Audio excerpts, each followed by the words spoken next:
La cristiandad tuvo un sistema de organización socioeconómica llamada feudal.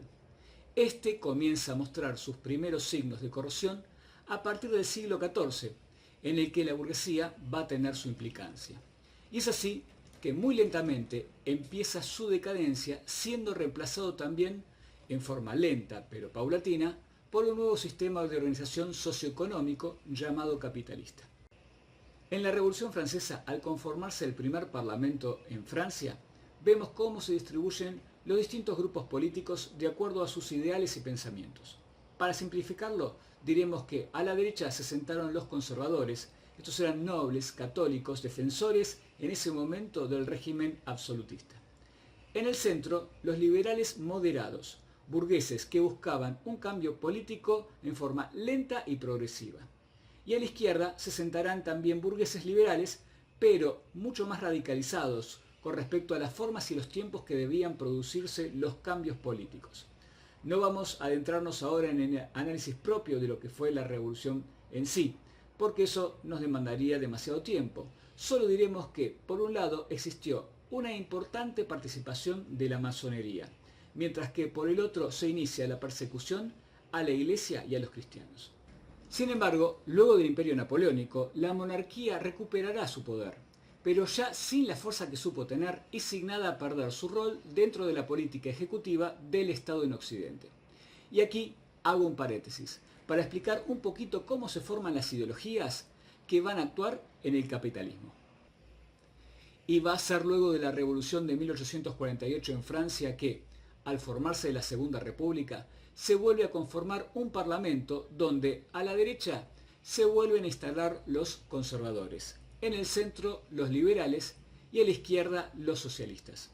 Esta ubicación será la que termine por identificar a los distintos grupos políticos, denominándose así desde ese momento hasta la actualidad. Los socialistas representaban a los obreros fundamentando sus principios en las ideas de Karl Marx. Este plantea el materialismo histórico, donde la dialéctica entre clases dinamiza el devenir de la historia.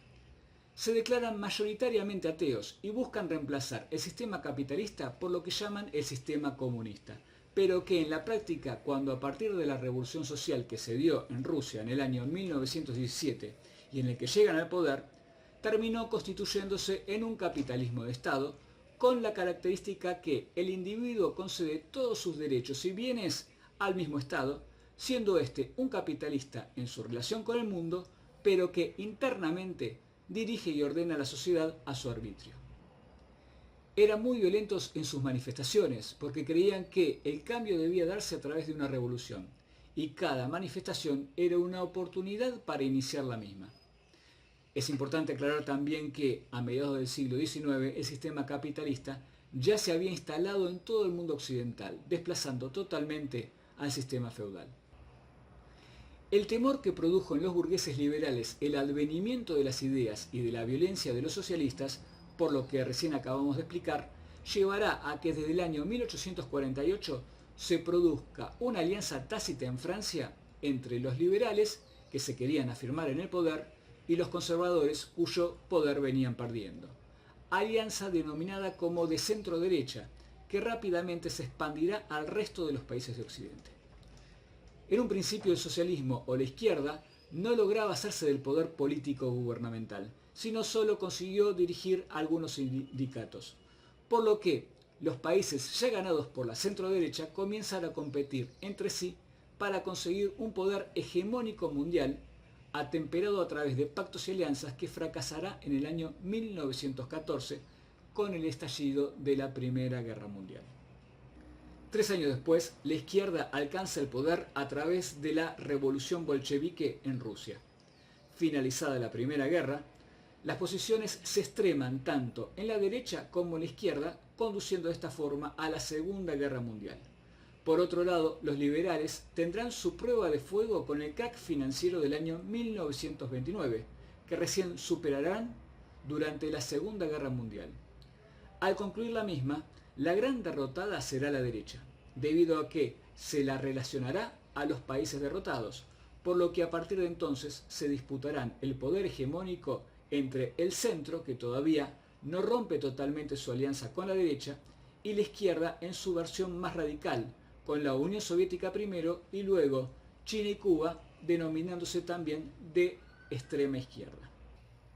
Hay que tener en cuenta que durante los siguientes 2 siglos que siguieron a la Revolución Francesa, los conservadores, los liberales y los socialistas han tenido algunas transformaciones de acuerdo a las circunstancias históricas, pero así todo conservaron sus principios.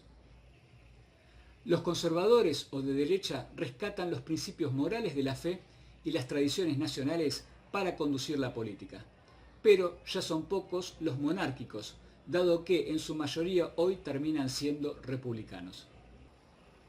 Los liberales o del centro, que nacieron por lo menos económicamente bajo el credo protestante, no se ataron a este, sino que han oscilado sus principios de acuerdo justamente a la conveniencia económica, razón por la cual hoy las iglesias de la Reforma se identifican más con los grupos de derecha que con los del centro, por lo que solo se mantienen fiel a la defensa de las libertades individuales, del mercado y del derecho a la propiedad privada. Mientras que por otro lado los socialistas o de izquierda surgen buscando la consecución de la igualdad económica y social por medio de derechos colectivos llamados derechos civiles. Va a comprender a la sociedad como abierta permanentemente al cambio, que se impone y se debe alcanzar a través de la revolución. Se reconocen laicos rechazando todo lo sagrado, y su ideal está en alcanzar la sociedad intercultural en desmedro de la cultura nacional, razón por la cual sus congresos, donde participan socialistas de distintos países, comenzaron a llamarse la Internacional, numerándose de acuerdo a la cantidad de encuentros. Se autodenominaron progresistas para diferenciarse de los conservadores, llamando ellos de este modo a la alianza de centro-derecha. Después de la Segunda Guerra Mundial, toman fuerza las ideas liberales y socialistas como contrapuestas, por lo que tendieron a dogmatizarse aún más y de esta forma terminan de quedar bien constituidas como ideologías, que configuraron sistemas políticos cerrados y combativos entre sí, reflejándose esto durante la Guerra Fría entre los bloques gobernados por la centro-derecha o la izquierda. Explicado esto, cierro el paréntesis para continuar con el análisis histórico como veníamos haciendo hasta aquí. En el año 1830, con la aparición de la Virgen María en Rue de Bac, París, conocida como la aparición de la Medalla Milagrosa, comienzan hasta la actualidad una cantidad de apariciones de la Virgen María, dando una serie de signos y mensajes totalmente inauditos en la historia. Más de 20 tienen reconocimiento oficial de la Iglesia, cuando hasta esa fecha solo reconoció 7 apariciones. Sin embargo, son muchas más las apariciones dadas desde 1830, pero muchas están aún en estudio. Por esta razón, se dice que con la Medalla Milagrosa se inicia la era mariana, que todavía hoy no termina.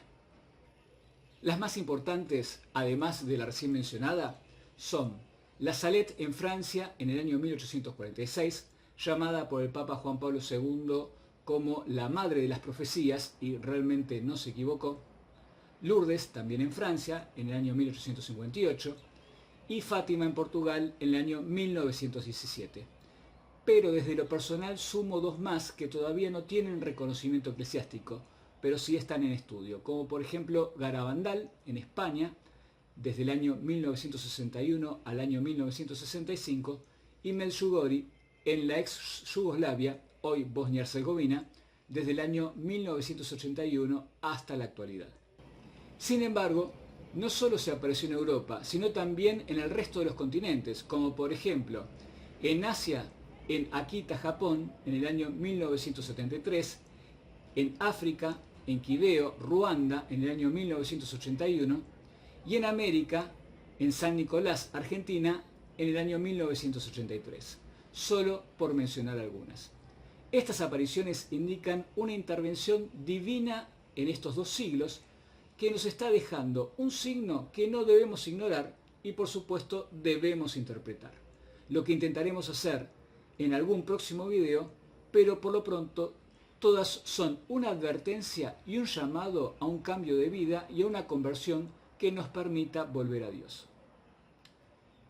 De hecho, no es casual que, como dijimos anteriormente, a partir del siglo XIX, las conductas propias que genera el pensamiento moderno ya no estén solo reservadas a un sector, sino a toda la sociedad. El pensamiento, aunque con la misma raíz racionalista, continuó diversificándose a través de un número importante de intelectuales. En filosofía, entre otros, se destacan Kant y Hegel. Ya hablamos de los iluministas y liberales, pero a mitad del siglo XIX se dan a conocer los pensamientos de Karl Marx, que plantea un sistema alternativo al capitalismo y que, si bien en la práctica, como dijimos, no funcionó, sino que se acomodó dentro del mismo, sin embargo, tuvo una importante adhesión de los obreros en su momento y aportó una nueva forma de entender el mundo con mucha repercusión, sobre todo en la actualidad. Marx, como dijimos, plantea una dialéctica materialista histórica, es decir, que entiende la historia desde una visión puramente materialista, sin reconocer lo espiritual. Por lo tanto, la razón no funciona como un conector con lo sobrenatural, es decir, con los valores que ordenan la vida humana, sino que está en función solo de la parte natural del hombre, al servicio de los impulsos y las pasiones, incluso por sobre la supervivencia y conservación.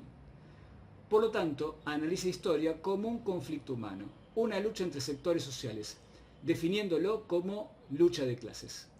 Bajo su mirada, en la Revolución Francesa, la burguesía o clase media desplazó a los nobles o clase alta que oprimían a los otros sectores sociales. Estos ahora en el poder, dueños de los medios de producción, oprimen a los obreros o clase baja que trabajan en sus empresas. Por lo tanto, queda la última revolución, la de la clase pobre, obrera y trabajadora, que igualará a toda la sociedad poniendo fin a los conflictos sociales, alcanzando una suerte de paraíso terrenal. Sin embargo, la Revolución Rusa lejos estuvo de cumplir con los objetivos soñados por el comunismo. Ejerció un totalitarismo de Estado que controló hasta las conciencias, nivelando hacia abajo la calidad de vida. Pero además, los ajustes que aplicarían los países liberales mejorarían la calidad de vida de los obreros, quitando la atracción que pudo haber despertado el socialismo. Pero hay que tener en cuenta que el pensamiento socialista de Marx y Engels impactó de una u otra forma en la sociedad en la segunda mitad del siglo XIX. Y no solo desde lo económico, a pesar de que fue ahí donde pusieron el acento, sino en su concepción materialista, encontrando en la masonería un centro de recepción y difusión de esta idea. Los masones, infiltrados en los ámbitos intelectuales y gubernamentales, lograron ir plasmando esta concepción del mundo. Es por eso que no es de extrañar que, a finales del siglo XIX, tome fuerza el pensamiento de Nietzsche, en el que proclama la muerte de Dios. Y ante esta carencia, será el hombre quien lo reemplace, al que va a llamar superhombre, porque viene a ocupar ese lugar. Vale aclarar que esta visión del mundo, que niega la existencia de Dios, es un fenómeno que no se había dado en la historia. El hombre, por primera vez, no solo niega a Dios, sino parte de su propia identidad humana, la espiritual. Y será justamente este superhombre quien conduzca a las siguientes dos guerras mundiales. Este mismo materialismo inducirá a Freud, a principios del siglo XIX, y por él a la sociedad, a pensar que la sexualidad es el motor que mueve las conductas humanas. Por otro lado, el inconsciente abre la puerta a la irracionalidad como argumento de justificación de lo que no se puede explicar desde lo racional. También debemos resaltar el gran acierto de la masonería, que lo conseguirá justamente a finales del siglo XIX, al disfrazar la nueva religión llamada atea en un término aparentemente neutral, llamado secularismo. Bajo este nombre, impone esta nueva religión en toda la sociedad occidental, que, implementándolo en la educación, en reemplazo de la religiosa, lo utiliza como caballo de Troya para instalarlo en el seno social.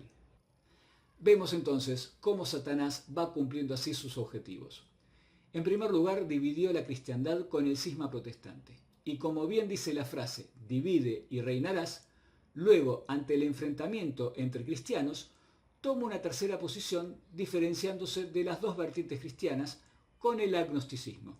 Es decir, logra poner la cristiandad como enemiga del hombre a través del iluminismo.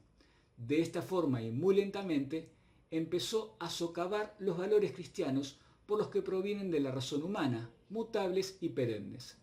Con la Revolución Francesa comienza a perseguir la Iglesia, pero ahora da un paso más. Niega a Dios y logrará de esta forma imponer esta idea en la sociedad a través del engañoso discurso de la laicidad del Estado, donde sin necesidad de negar a Dios abiertamente, lo expulsa. Y es así, como dijimos, a través de la educación instaló la religión atea en la conciencia de las sociedades, difamando a la cristiandad y sus valores a través de leyendas negras. De esta forma, la sociedad continuó practicando los ritos cristianos, pero de a poco dejó de vivir sus valores, razón por la cual la Virgen se vuelve a aparecer en Fátima, con sus súplicas a la humanidad y mensajes. Por otro lado, es bueno tener en cuenta que los nuevos sacerdotes salen de una sociedad con esta cultura. Por lo tanto, como fue advertido por la Virgen en la Salet, la vivencia de la fe comienza a ser moralmente más relajada, lo que permite también la infiltración de la masonería dentro de la Iglesia. Finalmente, Sartre, en medio de una Europa destruida por la guerra, con un ser humano que, sin fe y sin lograr satisfacción, a pesar de poner su esmero en la sexualidad, abrirá la puerta a la justificación del suicidio. En otras palabras, en medio siglo el hombre mató a Dios y luego terminará en el suicidio, dando así origen, pocos años después, a la cultura de la muerte que hoy vivimos. Pero, para hablar de este tema debemos volver al periodo de entreguerras.